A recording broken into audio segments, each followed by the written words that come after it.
wabarakatuh. Bismillahirrahmanirrahim. Walhamdulillahi wassalatu wassalamu ala rasulillah wa ala alihi wa sahbihi. Asyhadu an la ilaha illallah wa asyhadu anna Muhammadan abduhu wa rasuluhu la nabiyya ba'da. Rabbi ishrah li sadri wa yassir li amri wahlul 'uqdatam min lisani yafqahu qawli. Amma ba'du. Bapak-bapak jamaah sholat subuh yang dirahmati Allah Subhanahu wa taala. Yang utama dan paling utama, mari kita sama-sama memanjatkan puji syukur kehadirat Allah Subhanahu wa taala. Bahwasanya pada pagi hari ini kita masih diberikan kesempatan, nikmat sehat, nikmat panjang umur, nikmat iman Islam, dan nikmat semuanya yang dapat kita terima pada pagi hari ini, sehingga kita dapat bertemu, berkumpul dalam majelis taklim pagi hari ini sekaligus menunaikan sholat subuh bersama. Insya Allah semoga apa yang kita kerjakan bersama merupakan rahmat yang diturunkan dari Allah Subhanahu wa taala. Amin. Shalawat dan salam semoga tercurah pada baginda Nabi Muhammad sallallahu alaihi wasallam, serta keluarga dan sahabatnya dan seluruh umatnya. Mudah-mudahan kita termasuk di dalam golongannya yang insya Allah yaumil akhir nanti mendapat syafaat dari baginda Nabi Muhammad sallallahu alaihi wasallam. Bapak yang saya hormati, pagi hari ini alhamdulillah kajian subuh akan disampaikan oleh guru kami Ustaz Priyatno. Alhamdulillah beliau bersama kita.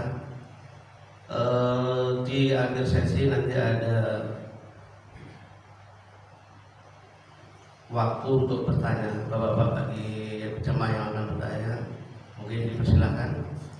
Untuk itu, untuk mempersingkat waktu, mari kita buka dengan kajian pagi hari ini dengan baca basmalah bersama. Bismillahirrahmanirrahim.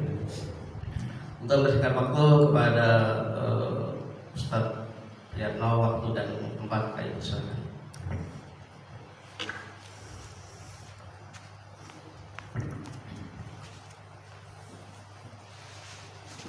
Bismillahirrahmanirrahim. Assalamualaikum warahmatullahi wabarakatuh. Innal hamdalillah nahmaduhu wa nasta'inuhu wa nastaghfiruh wa na'udzu billahi min shururi anfusina wa min sayyiati a'malina. May yahdihillahu fala mudilla lahu wa may yudlil fala hadiya lahu. Asyhadu an la ilaha illallah wahdahu la syarika lahu wa asyhadu anna Muhammadan abduhu wa rasuluh. Allahumma shalli wa sallim ala sayyidina Muhammadin wa ala alihi wa ashabihi ajma'in, amma ba'd.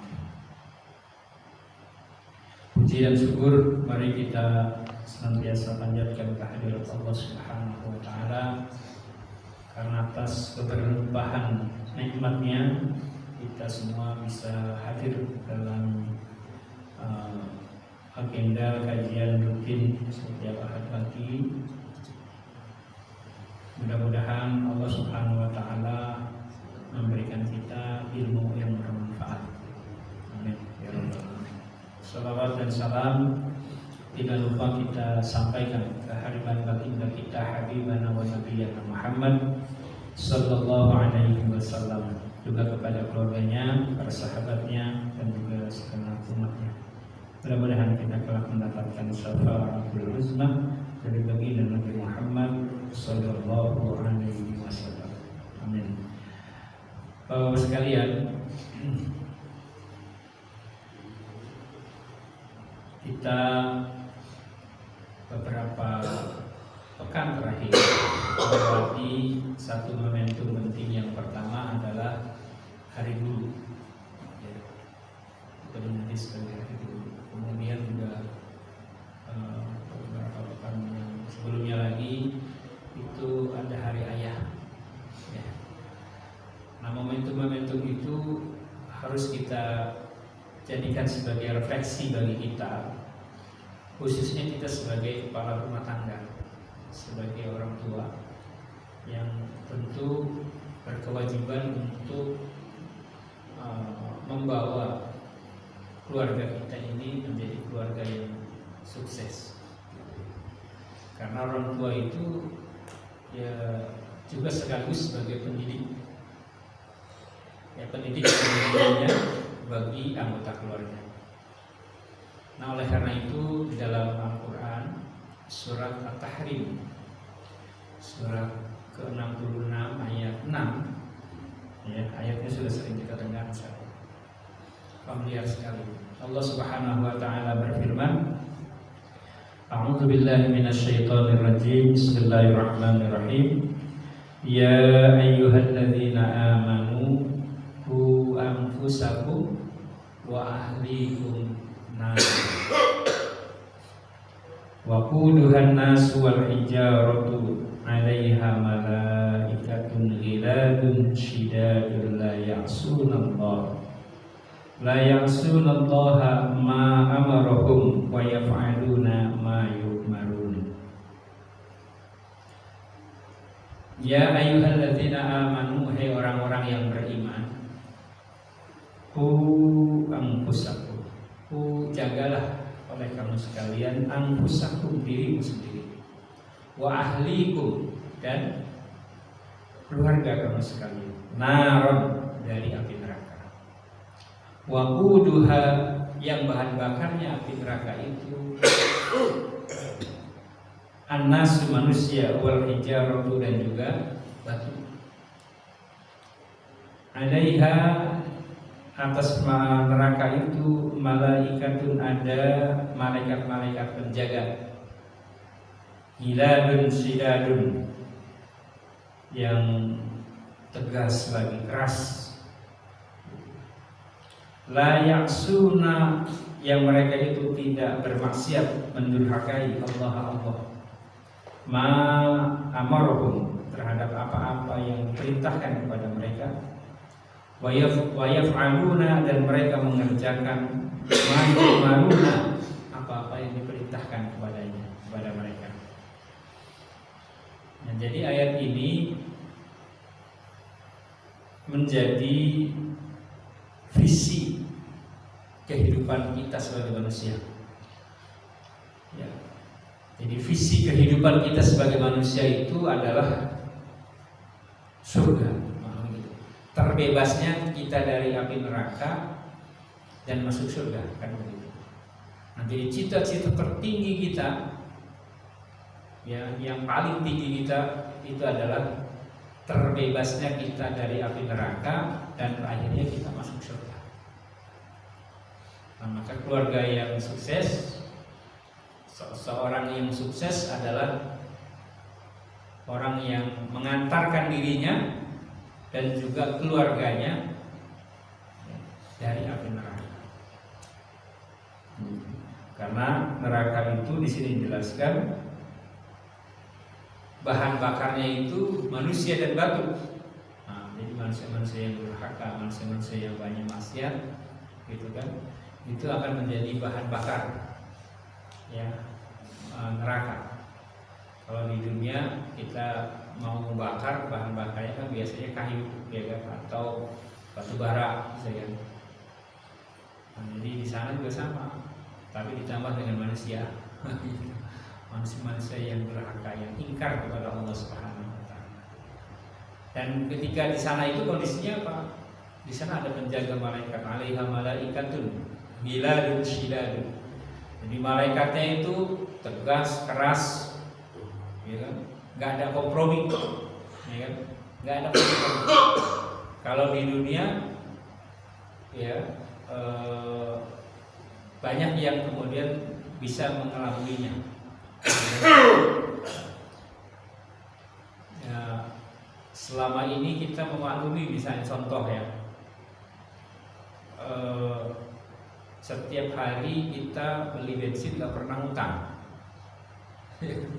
Beli bensin nggak pernah utang. Orang-orang beli mobil, beli apa, bensin, baik motor maupun mobil, itu kan nggak pernah utang. Tapi laporan dari Pertamina yang merupakan salah satu BUMN itu selalu rugi gitu. Kan logikanya aneh itu. Nah, lebih lagi setelah melakukan analisa katanya harga harga untuk pembelian atau untuk produksi ya, harga untuk produksi 1 liter pertalit itu sekitar ribuan. Padahal kita dijualnya 10.000 ke atas. Berarti kan hampir lebih dari 100% ya. Tapi kok rugi terus? Ya, laporan kan bisa dibuat, ya kan? Laporan bisa dibuat, ya, seolah-olah itu akuntabel dan sebagainya. Bisa dibohongi kalau manusia. Laporan bisa dibuat. Tapi kalau di akhirat nanti, malaikat nggak bisa disogok, ya. Malaikat nggak bisa digratifikasi, gitu kan? Nah, nanti kita akan ditimbang di Yaumul Mizan, di hari pertimbangnya amal. Nah, buka bukunya tuh kan, catatan amal kita. Nah, setiap orang yang memiliki catatannya banyak kebaikannya, dia akan masuk surga, gitu, dan dia akan merasakan nikmat surga. Tapi bagi yang durhaka, yang banyak maksiatnya, ya, catatan amalnya banyak keburukannya, banyak dosanya, maka dia masuk neraka. Nah, maka orang yang seperti orang yang nggak sukses ya. Walaupun insya Allah mudah-mudahan kita sebagai umat Islam, ya kan, sudah dapat jaminan dari Rasulullah bahwa orang mukmin itu semuanya pada akhirnya akan masuk surga. Ya. Cuma kita pengennya kan masuk surganya langsung, ya, jangan mampir dulu, kira-kira begitu, ya. Nah, kalau mampir dulu kan repot nih, berabe. Ya. Nah, oleh karena itu hadirin jamaah sekalian, Rasulullah SAW memberikan jaminan kepada kita orang yang beriman tentang bahwa orang mukmin itu pasti akan masuk surga. Kullu ummati yadkhuluna al-jannah. Seluruh umatku pada akhirnya akan masuk surga. Illa man aba, kecuali yang tidak mau. Illa dikatakan, wa may ya'ba ya Rasulullah. Siapakah orang yang tidak mau masuk surga itu ya Rasulullah? Karena ya ada orang yang tidak mau masuk surga. Kata Rasulullah, man ata'ani dakhalal jannah. Barang siapa yang taat kepadaku, membenarkan ajaran yang aku bawa, dia akan masuk surga. Wa man asani, dan barang siapa yang maksiat kepadaku, mengingkari kebenaran ajaran yang aku bawa, nggak mau masuk Islam, nggak mau beriman, itu faqad aba, maka sungguh dia itulah yang termasuk orang yang nggak mau masuk surga. Nah, kita kan alhamdulillah ya, kita mengimani ajaran Rasulullah, kita ibadah, gitu kan. Mengenai ibadah kita sempurna atau tidak, khusyuk atau tidak, itu urusan belakangan. Ya. Karena di rukun sholat juga nggak ada itu khusyuk, ya kan? Coba, khusyuk itu bukan rukun sholat. Khusyuk itu adalah kesempurnaan sholat kita sehingga sholat kita berkualitas. Nah, kalau kita masih belum khusyuk ya nggak apa-apa, gitu. Yang penting kita tetap sholat. Nah, insya Allah sholat kita diterima sama Allah SWT. Nah, hadirin jamaah sekalian yang dirahmati oleh Allah, oleh karena kita visi kita adalah masuk surga, terbebas dari api neraka, maka kita sebagai kepala rumah tangga nih, ya kan? Kita kan sebagai kepala rumah tangga, kita sebagai ayah itu berkewajiban, ya, berkewajiban membawa keluarga ini, ya, memastikan ya, keluarga kita ini ya, terbebas dari api neraka. Nah, oleh karena itu ada pola pendidikan keluarga yang harus ditanamkan dalam kehidupan rumah tangga kita. Nah, ini yang penting. Ini materi parenting. Ya, ya. Jadi ada pola pendidikan yang harus dilakukan di dalam kehidupan rumah tangga kita. Karena kita ini sebagai kepala rumah tangga, bapak-bapak kan semuanya kepala rumah tangga. Ya, dalam Al-Quran dikatakan ar-rijalu qawwamuna 'alan nisa. Ya, laki-laki itu pemimpin bagi para wanita. Ya kan? Dalam hadis juga dikatakan kullukum ra'in wa kullukum mas'ulun an ra'iyatihi. Ya, kullukum setiap kamu sekalian ra'in adalah pemimpin. Wa kullukum mas'ulun an ra'iyatihi, dan setiap orang akan dimintai pertanggungjawabannya di hadapan Allah terhadap apa yang dipimpinnya. Nah, berarti kan kita apa? Kita nanti akan dimintai pertanggungjawaban. Pertama adalah apa? Pertanggungjawaban diri kita sendiri. Ya. Pertanggungjawaban yang harus dipertanggungjawabkan di hadapan Allah adalah diri kita sendiri dulu. Makanya ayatnya juga ku anfusakum, jagalah diri kamu sekalian. Nah, jadi hal yang harus dijaga dalam diri kita, dalam kehidupan kita adalah diri kita sendiri. Karena kita nanti akan dipertanggungjawabkan, Pak. Allah Subhanahu wa taala mengingatkan dalam Al-Qur'an, innas sam'a, ya. Innas sam'a, sesungguhnya pendengaran, wal absara, dan juga penglihatan, wal fuada, dan juga hati. Ya. Pendengaran yang kita gunakan untuk mendengar, ya, mata yang kita gunakan untuk melihat, penglihatan, dan juga hati yang kita gunakan untuk apa? Untuk menimbang sesuatu kita lakukan atau tidak kita lakukan, itu kan hati yang memutuskan.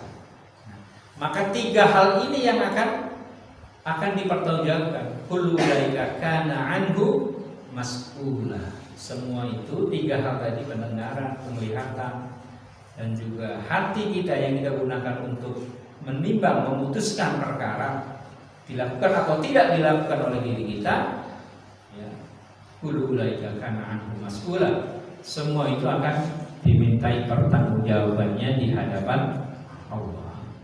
Nah, oleh karena itu kita sendiri harus mempertanggungjawabkan di hadapan Allah. Nah, terlebih lagi kemudian di dalam kehidupan kita, di pundak kita ini kita membawa amanah. Ya, amanah apa? Amanah istri, amanah anak. Nah, nanti kita akan dipertanggungjawabkan di hadapan Allah. Apakah sudah membawa atau mengarahkan istri dan anak kita kepada kebenaran atau tidak? Gitu kan? Karena nanti ada di pengadilan akhirat nanti orang tua yang orang soleh, tapi gara-gara dia tidak mendidik anaknya dengan baik, ya, akhirnya anaknya akan menuntut kedua orang tuanya yang harusnya dia masuk surga, akhirnya nggak jadi masuk surga, masuk neraka. Ya, dicuci dulu di neraka. Gara-gara apa? Gara-gara anaknya protes kepada Allah. Ya Allah, aku menjadi seperti ini. Aku tidak bisa membaca Quran, aku tidak melaksanakan ibadah sholat, aku tidak puasa. Itu disebabkan orang tua saya nggak peduli dengan saya. Itu disebabkan karena orang tua saya tidak mendidik saya. Nah, itu nanti anak-anak kita akan protes, Pak. Akan protes kepada Allah, ya. Karena apa? Karena ketidakpedulian kita sebagai ayah, sebagai orang tua. Jangan sampai nanti kita diseret ke neraka, auzubillah, ya, gitu. Karena kita nggak peduli dengan pendidikan keluarga. Nah, oleh karena itu hadirin jamaah sekalian yang dirahmati oleh Allah, maka pola pendidikan yang harus kita lakukan dalam kehidupan rumah tangga adalah yang pertama ini, tanggung jawab kita nih sebagai orang tua, ya, sebagai ayah, memastikan diri kita dan keluarga kita tidak melakukan dosa syirik atau menanamkan nilai-nilai akidah, nilai-nilai tauhid yang bersih dari kesyirikan. Ini yang paling utama, ya, dari kesyirikan. Kenapa? Karena kesyirikan ini hal yang sangat luar biasa. Makanya di dalam Al-Quran surah Luqman, ya, Luqman ini adalah sosok orang soleh, dia bukan nabi, bukan rasul, tapi namanya diabadikan dalam Al-Quran, bahkan jadi nama surat, ya. Nah, kenapa? Karena dia berhasil membawa anaknya, keluarganya, ya, dalam pola pendidikan yang baik.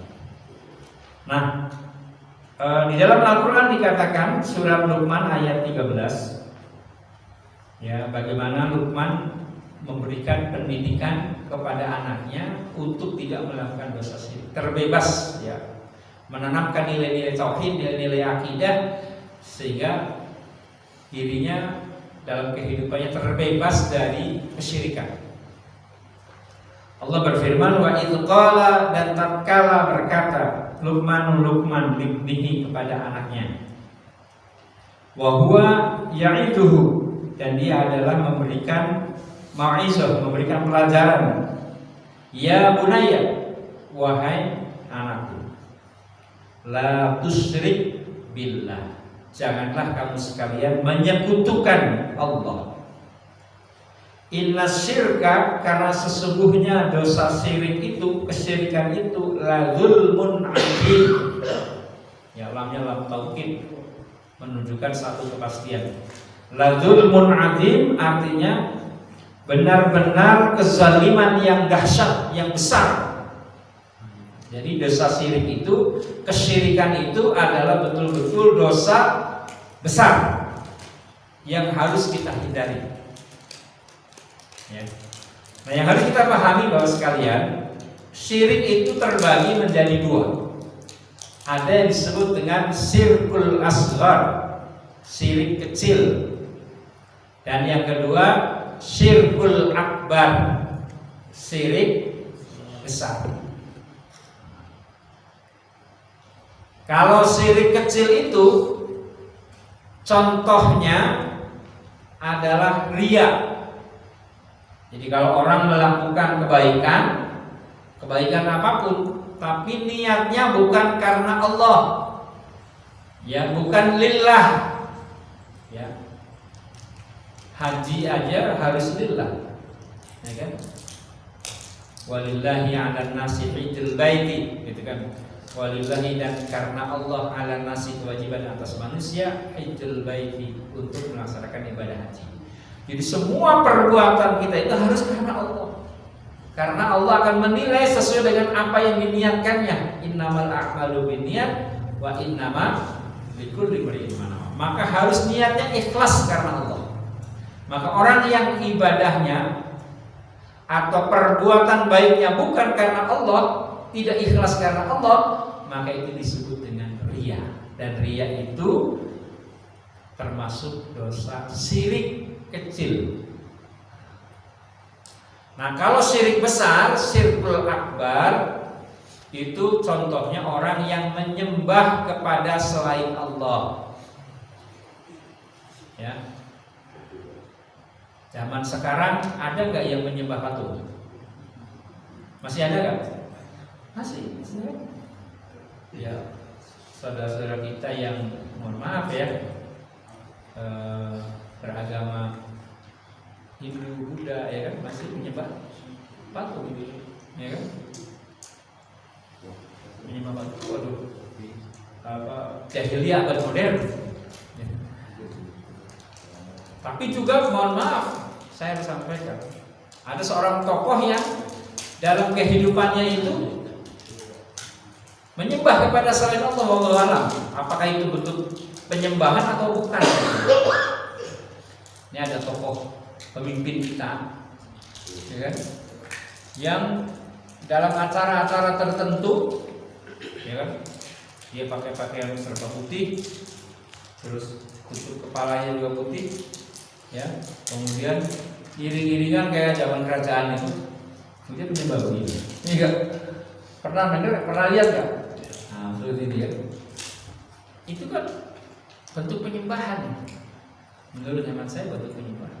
Wallahu a'lam apakah itu bentuk dia.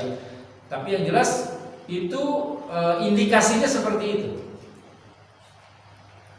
Bahkan dalam sebuah tayangan saya lihat itu di Gedung Sate, ya, Gedung Gubernur itu itu di dinding-dindingnya itu banyak tempelan sesuatu yang menggambarkan seperti, mohon maaf ya, orang-orang beragama lain begitu. Kan sedih gitu kan. Itu kan apa namanya,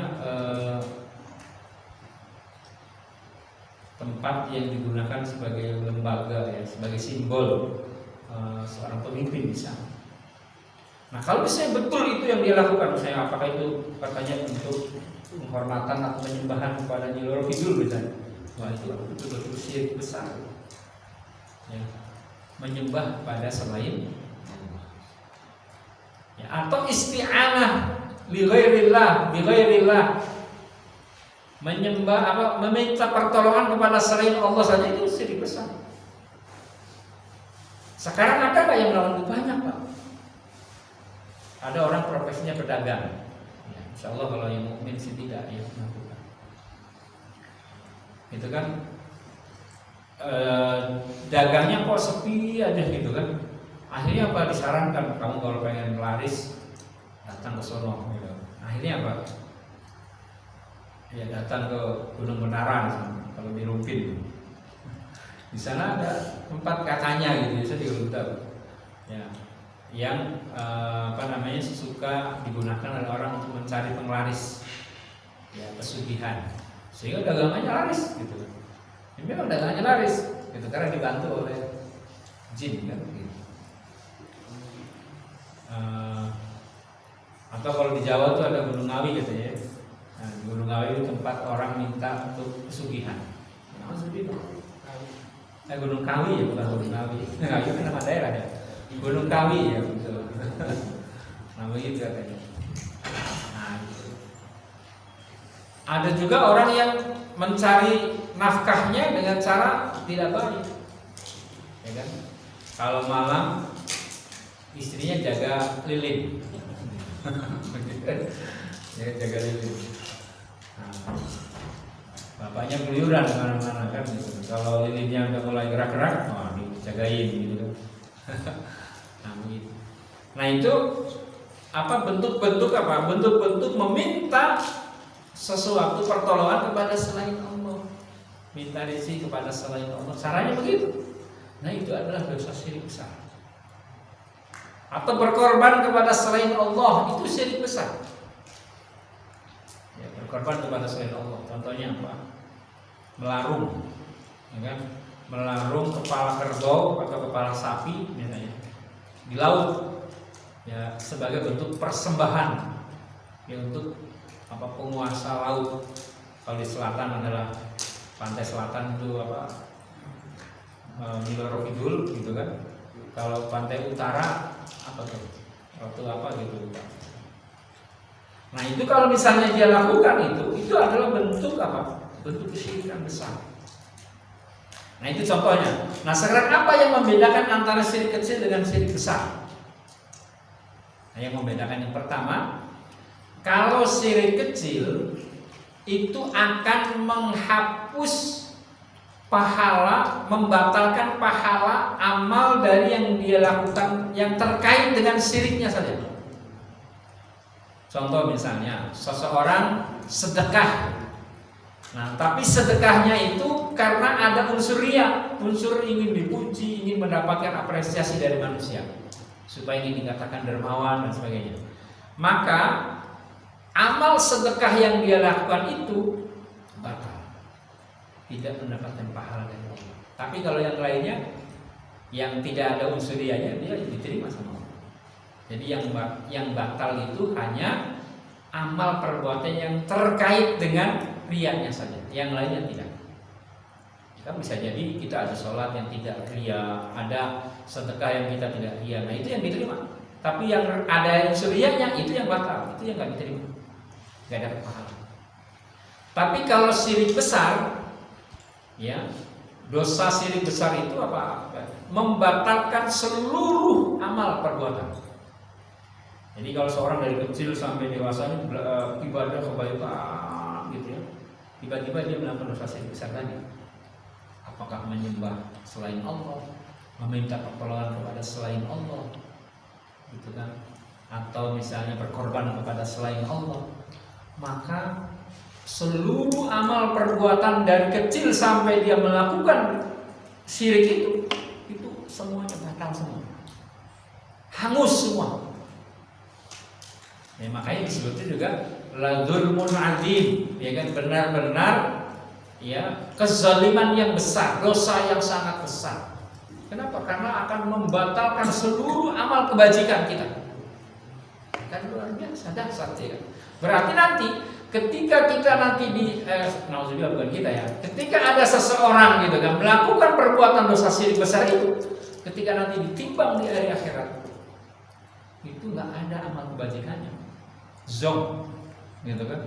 Jadi sholatnya, puasanya, sedekahnya, hajinya, bahkan kalau dia melakukan dosa syirik itu zong nanti pahalanya.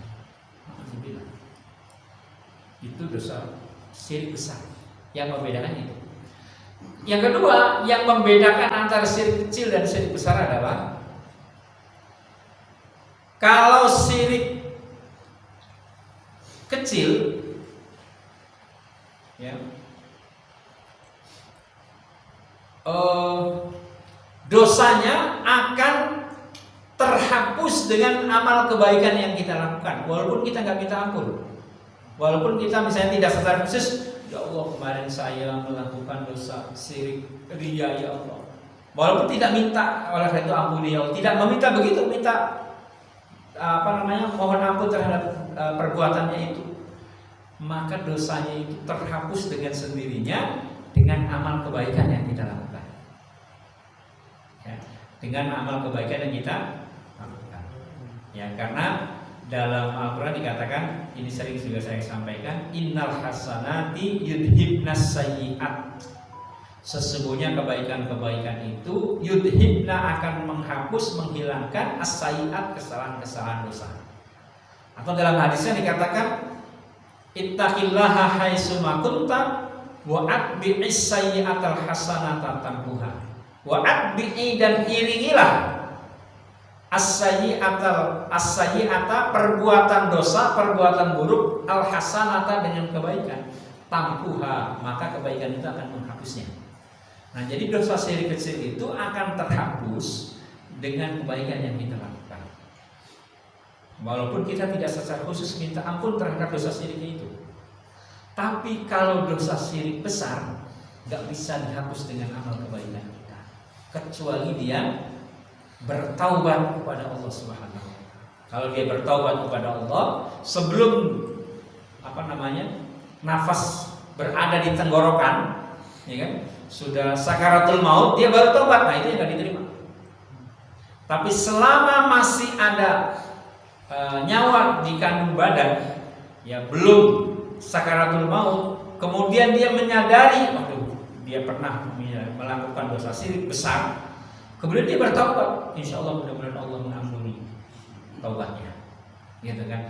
Tapi kalau misalnya dia pernah melakukan dosa syirik besar, kemudian dia belum pernah bertaubat dari dosa syiriknya itu, maka dosanya itu tidak akan diampuni sama Allah. Sudah seluruh amalnya hangus semua, dosanya nggak akan diampuni sama Allah. Ini yang dimaksud dalam Al-Quran surat An-Nisa. Surat An-Nisa dijelaskan di sana bahwa Allah akan mengampuni dosa selain dosa syirik. Ya. Allah berfirman surat An-Nisa ayat yang ke-48. Innallaha, sesungguhnya Allah, la yaghfiru, tidak akan mengampuni, ayyusyraka, perbuatan syirik, bihi, kepadanya, kepada Allah, wa yaghfiru, dan dia Allah mengampuni, maduna dzalika, ya dosa-dosa selain itu, maksud selain dosa syirik itu, liman, kepada orang yasa'u, yang dikehendakinya. Nah, jadi kalau dosa selain dosa syirik, Allah akan ampuni dengan sendirinya. Dosa-dosa kecil ya, ghibah, apa segala macam itu termasuk riya, itu akan terhapus dengan sendirinya dengan amal kebaikan kita. Tapi kalau dosa besar, dosa syirik, dan dia belum sempat bertaubat dari dosa syiriknya, maka dosanya itu tidak akan diampuni sama Allah. Berarti meninggalnya membawa dosa syirik. Itu yang kedua. Yang ketiga, perbedaannya antara syirik kecil dan syirik besar. Kalau syirik kecil tidak menyebabkan pelakunya keluar dari Islam. Orang yang melakukan perbuatan amal kebaikan takdiriyah, ya tetap dia sebagai muslim dan sebagai orang yang beriman, mukmin. Tapi kalau orang melakukan dosa syirik besar, mengeluarkan pelakunya dari keislamannya. Artinya apa? Artinya jadi orang kafir. Ya. Jadi kalau ada orang yang melakukan perbuatan dosa syirik besar tadi, maka secara otomatis dia keluar dari Islam, murtad, dianggap murtad. Nah, itu yang membedakan antara syirik kecil dan syirik besar. Makanya hati-hati banget. Nah, yang keempat, perbedaan syirik kecil dengan syirik besar adalah karena syirik kecil itu tidak mengeluarkan dirinya dari keislamannya, maka kalau bisa nanti ditimbang pada saat yaumul mizan, ternyata misalnya ada seseorang itu masih lebih banyak keburukannya, masih banyak dosanya, maka dia masuk neraka dulu. Tapi masuk nerakanya tidak kekal. Tadi saya awal dikatakan bahwa orang muslim, orang mukmin itu sudah ada jaminan dari Rasulullah akan masuk surga. Cuma ada yang langsung masuk surga, ada yang harus dicuci dulu ke neraka. Orang yang dicuci dulu ke neraka itu apa? Karena dia banyak dosanya. Ketika ditimbang dosanya lebih banyak. Nah, maka itu dia masuk neraka. Tapi dia tidak selamanya. Ya, setelah diampuni sama Allah, sudah bersih gitu kan, diangkat lagi. Diangkat lagi ke surga. Nah, ini masuk surga. Tapi kalau orang melakukan dosa syirik dan meninggal belum sempat bertaubat kepada Allah, ya, maka seluruh amalnya batal, kemudian dosanya nggak diampuni, mengeluarkan dia dari Islam, dan karenanya dia akan masuk neraka abadan, selama-lamanya, nggak akan masuk surga. Nah, inilah dasarnya perbuatan syirik. Makanya dalam surat An-Nisa juga dijelaskan yang ini, kelanjutan dari ayat tadi, wa may yusyrik billah, dan barang siapa yang melakukan dosa syirik kepada Allah, faqad iftara, maka sungguh dia telah berbuat isman aziman, dosa yang sangat besar. Nah, itu jadi maka dosa syirik luar biasa. Maka sekali lagi, pola pendidikan keluarga, kita sebagai ayah, kita sebagai orang tua memastikan diri kita sendiri dan keluarga kita, ya kan, istri dan anak kita jangan sampai melakukan dosa syirik besar. Nah, karena dampaknya luar biasa kalau dosa syirik besar, ya kan. Nah, ini yang pertama yang harus ditanamkan apa? Akidah, menanamkan nilai-nilai akidah, nilai-nilai tauhid yang bersih dari kesyirikan. Nah, ini yang pertama. Yang kedua, pola pendidikan dalam keluarga yang harus ditanamkan dalam kehidupan keluarga kita adalah menanamkan nilai-nilai ibadah yang benar. Ya, kalau tadi salimul aqidah, ya akidahnya harus bersih, harus selamat dari kesyirikan. Maka yang kedua, menanamkan kepada keluarga kita, diri kita ibadah yang benar.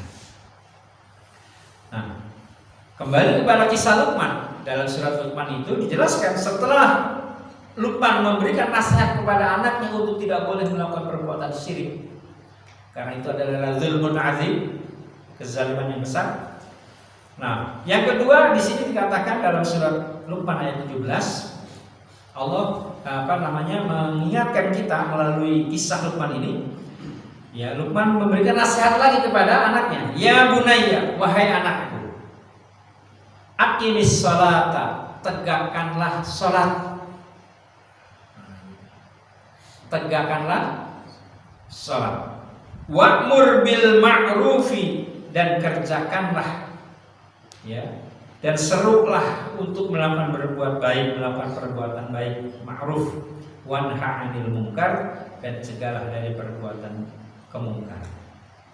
Wasbir 'ala ma asabak, dan bersabarlah terhadap apa-apa yang menimpa. Jadi menanamkan nilai-nilai ruhiyah, dan nilai ruhiyah itu dibangun melalui apa? Melalui ibadah, ya kan? Nah, melalui ibadah. Maka orang yang dengan melakukan ibadah dengan benar, maka insya Allah ibadahnya itu akan menguatkan ruh imannya, yang akan menguatkan dirinya, membentengi dirinya dari perbuatan keji dan mungkar. Misalnya ya, ibadah sholat sebagai apa? Ibadah unggulan, ibadah induk, ya kan? Dalam Al-Quran dikatakan inna sholata tanha 'anil fahsya'i wal munkar. Sesungguhnya sholat itu dapat mencegah dari perbuatan keji dan munkar.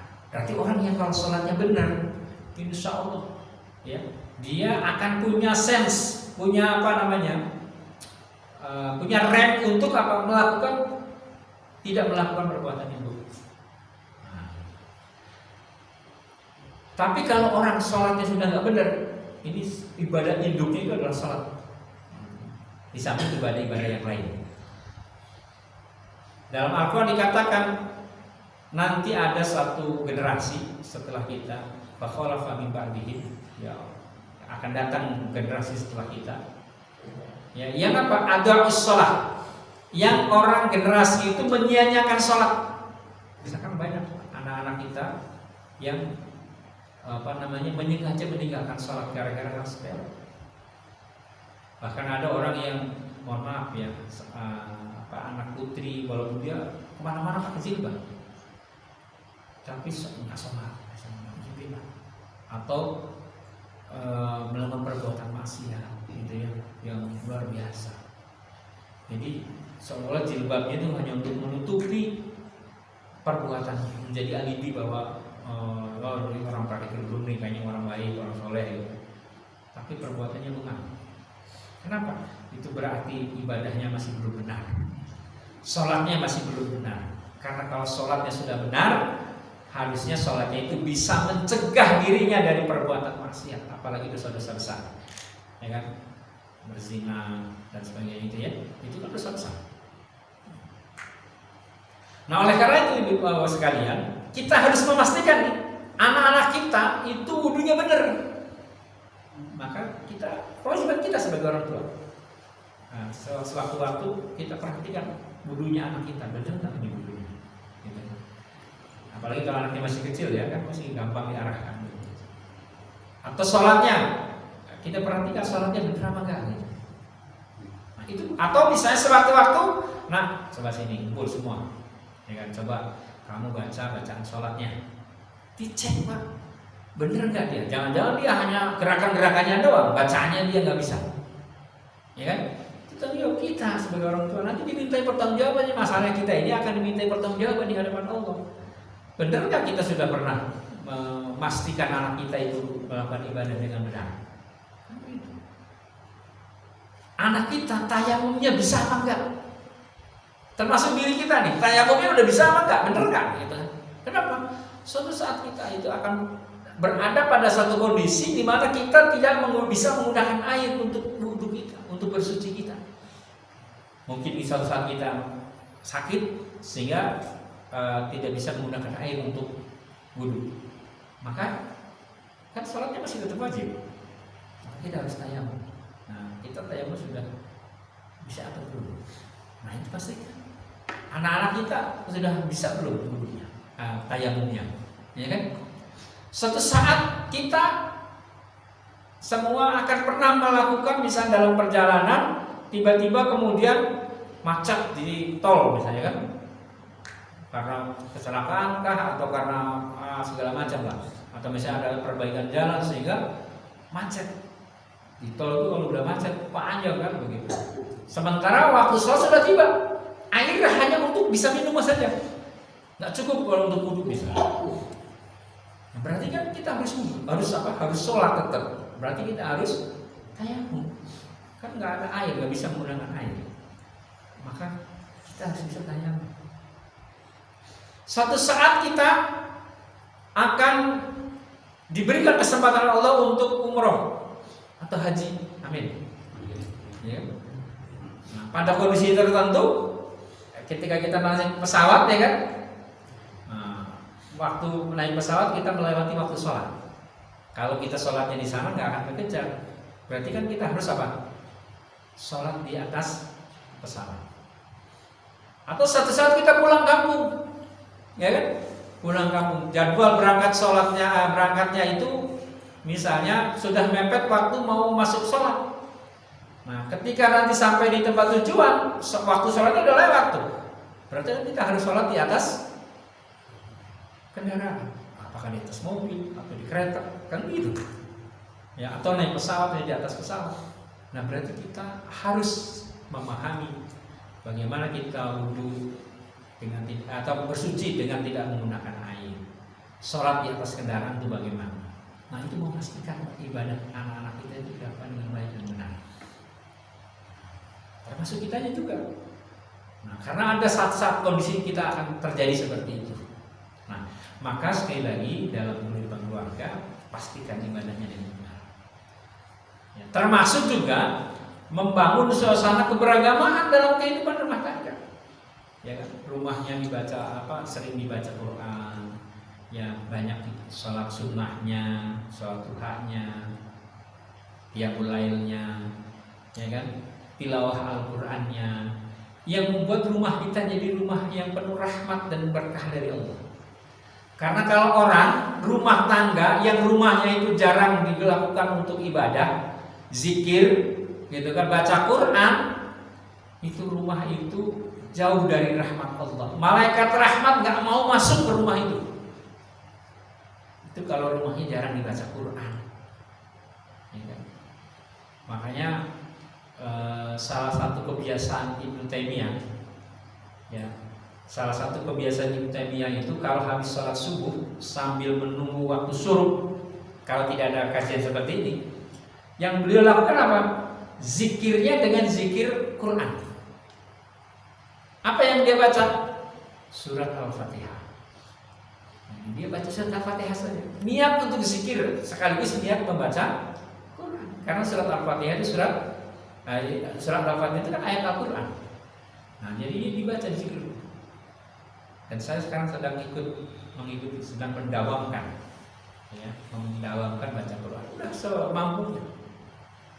Ya. Karena Al-Quran, surat Al-Fatihah itu adalah ummul Quran, induknya Al-Quran, ya kan? 7 ayat yang diulang-ulang yang disebutkan dalam hadis Rasulullah SAW. Maka pahalanya 2, yang pertama kita pahala zikir, yang kedua kita membaca tilawah Al-Quran. Luar biasa. Nah, karena orang yang di rumahnya jarang dilakukan zikir, apalagi misalnya dia jarang dibaca Quran, itu dalam hadis dikatakan, ini sering juga saya sampaikan. Ya, Rasulullah berpesan kepada kita, aksiru min tilawatil Quran, perbanyaklah oleh kamu sekalian membaca Al-Quran fi buyutikum, di rumah-rumah kalian. Jadi di rumah kita itu diperintahkan untuk sering-sering dibaca Quran. Kenapa? Fa innal baita, karena sesungguhnya rumah alladzi la yaqra'u fihil Quran, yang jarang dibaca Quran, yakillu khairu, sedikit kebaikannya. Kenapa sedikit kebaikannya? Malaikat rahmat enggak mau masuk ke rumah itu. Ya kan? Wa yaksuru syarruhu, dan banyak keburukannya. Banyak kalau baca Quran baru 1 halaman aja udah berat, ya. Tapi kalau baca WA 1 jam lebih itu kuat itu. Iya. Wah, ada lagi itu lagi ini lagi. Wah, menarik. Baca WA enggak terasa itu. Ya, baca WA tiba-tiba udah 1 jam. Iya kan? Coba kalau baca Quran baru juga 10 menit matanya udah pulang-pulang kayak gitu. Nah, itu tandanya kita jarang baca Quran. Nah, begitu. Nah, maka orang yang rumahnya jarang dibaca Quran, itu keberkahan rumahnya, rahmat dari Allah jauh. Nah, maka pastikan membangun suasana keberagaman dalam kehidupan rumah tangga, sekaligus melakukan ibadah dengan benar. Yang ketiga,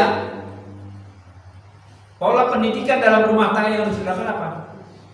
Menanamkan nilai-nilai akhlak yang mulia, matirul khuluq, akhlak yang kokoh.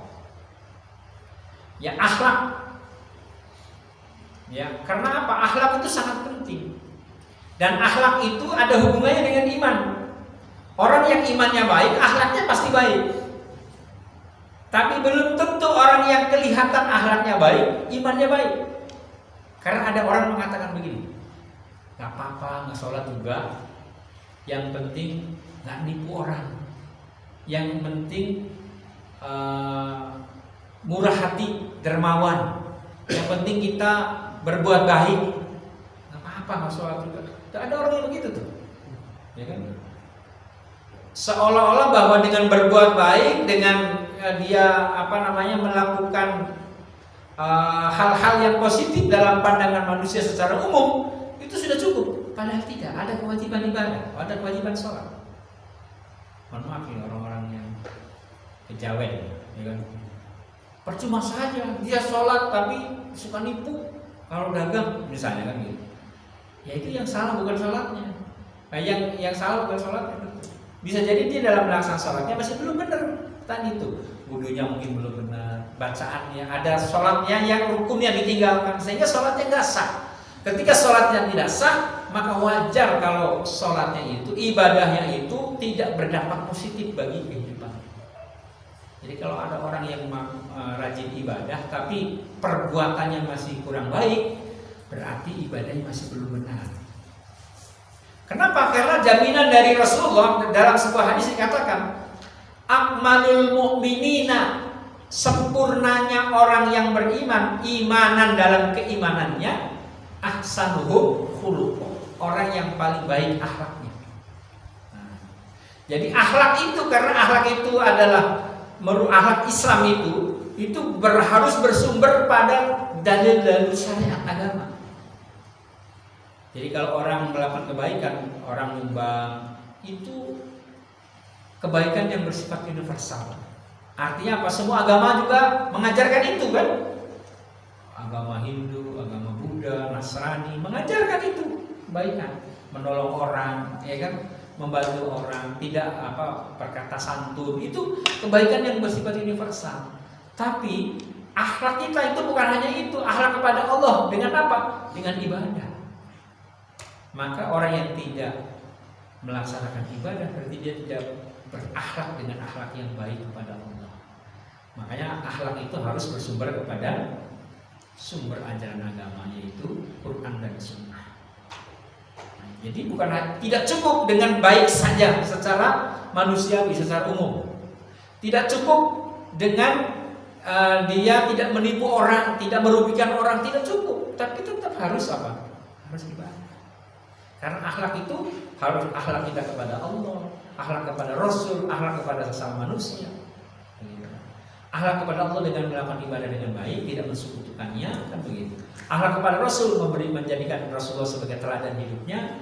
Itu. Akhlak kepada manusia, ya itu tadi, tidak berbohong, tidak menipu dan sebagainya. Itu akhlak. Nah kalau akhlaknya baik, insya Allah itu tandanya imannya sudah benar. Karena ada korelasi hubungan antara akhlak dengan keimanan. Saking pentingnya akhlak sampai-sampai kata Rasulullah dalam sebuah hadis dikatakan, innama bu'istu liutamima makarimah akhlak. Sesungguhnya aku ini diutus untuk menyempurnakan akhlak. Jadi misi besar Rasulullah itu adalah apa? Dalam rangka untuk menyampaikan akhlak, menyempurnakan akhlak. Ya tadi akhlak kepada Allah, kepada Rasul, kepada sama manusia, kepada alam. Nah, gitu. Termasuk kepada alam juga sama. Kita harus ada akhlak yang nggak boleh merusak alam. Yang sekarang terjadi banjir, ya kan? Di Aceh, ya kan? Sumatera Utara, Sumatera Barat, gitu kan? Itu kan apa? Karena terjadi kerusakan alam. Ya, kerusakan alam. Makanya kita nggak boleh. Islam sangat menekankan tidak boleh merusak alam. Sudah masuk surga belum? Sudah. Oh. Ini baru 3 hal ya Pak. Saya persingkat ya. Yang keempat, memberikan keteladanan. Kita sebagai seorang ayah ini harus memberikan keteladanan contoh yang baik. Jadi kalau kita ingin mengajarkan anaknya untuk rajin sholat ke masjid, maka orang tuanya harus memberikan teladan ke masjid. Jangan nyuruh anak ke masjid tapi dirinya nggak mau ke masjid. Nah itu berarti tidak memberikan teladan yang baik kepada anak. Qudwah hasanah. Walaupun betul bahwa qudwah hasanah kita yang utama adalah Rasulullah, tapi orang itu, anak itu membutuhkan keteladanan yang konkret yang hadir dalam kehidupannya, yang hidup yaitu kita. Gitu kan? Makanya kata Rasulullah, birru abakum tabiru lakum abnakum. Kalau kita ingin mengajarkan anak kita agar berbakti kepada kita, maka contohkan bagaimana kita berbakti kepada orang tua kita. Kata Rasulullah, birru abakum, berbaktilah kamu kepada orang tuamu. Tabiru lakum abnakum, maka niscaya akan berbakti anak-anakmu kepada kamu sekalian. Jadi kalau ingin anak kita berbakti kepada kita, nah contohin kita berbakti pada orang tua. Ketika kita pulang kampung, ngajak keluarga, tunjukkan kepada anak kita perhatian kasih sayang kita kepada orang tua kita. Ya kan? Kita pijitin orang tua kita layani makannya dan sebagainya. Nanti anak kita akan lihat, oh begitu ayah kami, ibu kami memperlakukan nenek dengan penuh kasih sayang kelembutan. Berarti nanti ketika ayah sudah tua seperti nenek, maka saya akan perlakukan, gitu kan? Sebagaimana ayah memperlakukan nenek kami. Dan itu namanya keteladanan. Gitu kan? Memberikan contoh yang baik kepada anak-anak kita. Yang ketiga, yang keempat, memberikan pendidikan yang memadai, membangun kompetensi anak kita. Ya, karena anak kita harus sukses, Pak. Dan sukses itu syaratnya dua dalam Al-Quran. Ya, sering saya katakan, yarfa'illahu alladziina aamanu minkum walladziina utul ilma darajat. Allah akan mengangkat derajat kehidupan seseorang, gitu kan, kepada orang-orang yang beriman dan orang yang memiliki ilmu pengetahuan. Berarti apa? Anak kita supaya sukses harus punya pendidikan yang memadai, punya kompetensi skill yang cukup supaya dia bisa membangun kesuksesan dirinya. Begitu. Maka itu bagian dari tanggung jawab kita sebagai orang tua, ya, memberikan pendidikan yang memadai, memberikan wawasan, gitu ya, bukan hanya bangku sekolah. Bangku sekolah juga penting. Anak kita sampai S1, S2 barangkali atau S3 bahkan. Sehingga dengan pendidikan itu, dengan ijazahnya itu dia bisa mencari pekerjaan yang layak, yang memadai untuk bisa membangun karir kehidupannya. Gitu. Atau kalaupun misalnya pendidikan formalnya tidak, minimal dia punya skill, punya keterampilan, kan ilmu juga itu kan. Ya, intinya adalah ilmu pengetahuan. Ya, harus ada. Nah, jadi akidah yang lurus, bersih, ibadah yang benar, akhlak yang mulia, kemudian keteladanan. Yang kelima adalah apa? Memastikan anak-anak kita pergaulannya dengan pergaulan yang baik, gitu kan? Karena bisa jadi kita sudah mendidik di rumah, gitu kan? Kita nggak tahu pergaulan anak-anak kita di luar. Maka sewaktu-waktu kita boleh orang tua itu buka, ya, HP-nya, dia berteman dengan siapa saja nih, cacatnya bagaimana, kan begitu. Itu untuk memastikan pergaulan anak kita di luar. Sekarang kan ada ya katanya ya, untuk bisa mendeteksi posisi HP itu, posisi ada di mana, gitu kan. Nah, maka nggak apa-apa itu, orang tua punya hak itu supaya memastikan anak kita ini lagi ada di mana nih kan. Jangan sampai ada anak kita lagi di tempat-tempat maksiat nih kan gitu. Nah, itu untuk memastikan. Kenapa? Karena Rasulullah mengatakan ar-rajulu ala dini khalilihi. Seseorang itu ditentukan oleh agama temannya. Yang kalau misalnya dia salah bergaul, salah memilih teman dekat, maka akan menjadi presiden buruk bagi kehidupan, dan itu akan menjadi penyesalan nanti di akhirat.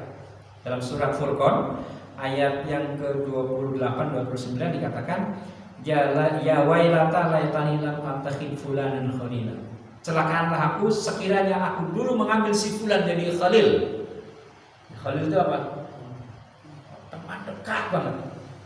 Dalam bahasa Arab itu teman itu disebut sodikun, teman. Namanya asliqa, teman-teman. Itu teman biasa itu. Tapi kalau teman dekat yang sangat interaksinya sangat kuat dengan kita, itu namanya khalil. Nah, maka di sini ayatnya fulanan khalilan. Ya teman dekat. Kalau zaman sekarang apa ya? Soulmate, bestie. Ya, bestie. Nah, orang kalau salah milih bestie, wah itu bahaya. Ini akan menjadi sebuah penyesalan di sini dikatakan. Kenapa? Laqad adallani 'ani dzikri ba'da idja'ani.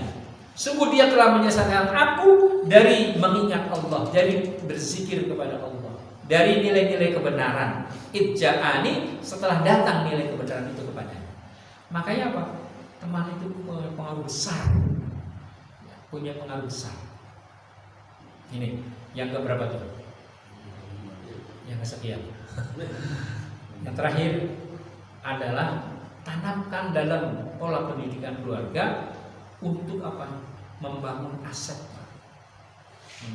Jadi anak jangan sampai merasa cukup dengan punya pekerjaan yang layak, penghasilan yang lumayan misalnya, tapi kemudian tidak membangun aset. Kenapa? Karena banyak orang yang ketika dia sudah sukses secara punya pekerjaan yang layak dan sebagainya gitu ya, tiba-tiba perusahaannya bangkrut, akhirnya di PHK. Wah, uang begitu banyak habis itu karena sudah nggak ada pekerjaan lagi, dimakan setiap hari, digunakan untuk ini dan itu dan sebagainya gitu. Akhirnya apa? Habis, uang pesangonnya habis. Sementara dia belum, kehidupannya masih membutuhkan biaya dan sebagainya. Maka yang harus dilakukan apa? Membangun aset. Membangun aset. Utsman bin Affan, Sayyidina Utsman bin Affan itu dia membangun aset. Bahkan bangun asetnya itu sampai beliau itu membangun sumur yang sampai sekarang itu digunakan sedekah apa namanya? Wakaf sumurnya itu dipakai oleh berjuta-juta manusia kalau ke Madinah itu. Sumurnya itu dipakai terus. Bahkan sekarang ada hotel Utsman bin Affan. Wah, luar biasa. Jariah amalnya. Gitu kan. Jadi walaupun orang sudah meninggal, rekeningnya masih aktif sampai sekarang. Dan itu digunakan untuk kemaslahatan masyarakat muslim. Bangun aset. Gitu kan. Karena apa? Karena dengan aset itu pada saat kita sudah lemah fisiknya, tidak sudah kuat lagi, kemudian tidak berusaha secara maksimal, maka yang dulu kita bekerja keras untuk membangun aset, setelah nanti aset kita sudah punya, suatu saat aset itu akan bekerja untuk kita. Itu yang paling penting. Nah, contoh misalnya ya, ini kita ambil contohnya kebaikannya. Ada artis itu namanya Bolot, Pak Bolot, ya. Dia membangun aset. Kontrakannya berapa? 142 pintu. Bayangkan. Kalau satu pintu itu 1 juta misalnya, 142 pintu berapa? 142 juta lah. Gaji siapa juga 142 juta per bulan, ya kan? Per bulan. Maka dia nggak bekerja juga, dia santai-santai aja ya. Kalau udah pasif income-nya udah, asetnya ada. Maka membangun kemandirian finansial dengan membangun aset itu penting. Nah, ini yang harus, sejauh mana kita sudah bisa membangun aset nih, ya kan? Karena suatu saat kita sudah tidak bisa bekerja lagi seperti waktu kita masih muda. Sekarang masih muda Pak Joko ya kan, kok keluar kota kemana-mana masih kuat. Nah, nanti udah sepuh ya, jalan aja udah susah ya kan. Nah, saatnya aset bekerja untuk kita. Nah, ini pola kita untuk membangun kesuksesan diri. Insya Allah kalau semua itu kita lakukan, ya kan, akidahnya benar, lurus, ibadahnya benar, akhlaknya bagus, pendidikannya memadai, keterampilan, skillnya, kompetensinya, kemudian apa tadi? Keteladanan, kemudian bi'ah lingkungan, ya teman-teman bestie yang baik, supaya kita tidak terbawa pada arus pergaulan yang tidak baik. Dan yang kedelapan adalah membangun aset. Nah, ini mudah-mudahan dengan ini cara kita untuk membangun kesuksesan diri dan keluarga kita. Ya kenapa? Karena kalau kita sudah finansialnya kita sudah mapan, Islam sangat menekankan kesuksesan secara materi. Ya, karena untuk melakukan kebaikan kita membutuhkan uang, ya kan? Bahasa materi itu uang lah bahasanya. Memang uang bukan segala-galanya, tapi segala-galanya butuh uang. Iya, bahasanya begitu, bahasa bijaknya begitu kan? Kita mau sholat butuh uang, apa pakaian yang bersih, yang apa ya kan? Kita mau sedekah harus punya uang. Kita mau umrah apa lagi? Mau haji apa lagi? Tidak sedikit biayanya. Maka apa? Sekali lagi, memang uang bukan segala-galanya, tapi segala-galanya membutuhkan. Maka ini membangun aset gitu. Saya kira itu yang dapat saya sampaikan, mudah-mudahan ada manfaatnya. Aku qouli hadza wa astaghfirullahaladzim. Assalamualaikum warahmatullahi wabarakatuh. Jangan nanti kalau ada diskusi nanti sebelah salat aja ya.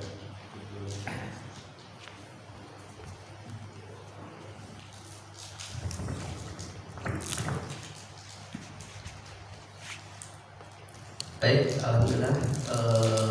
Jazakumullah kepada Ustaz Dato yang telah menyampaikan kajian pada pagi hari ini.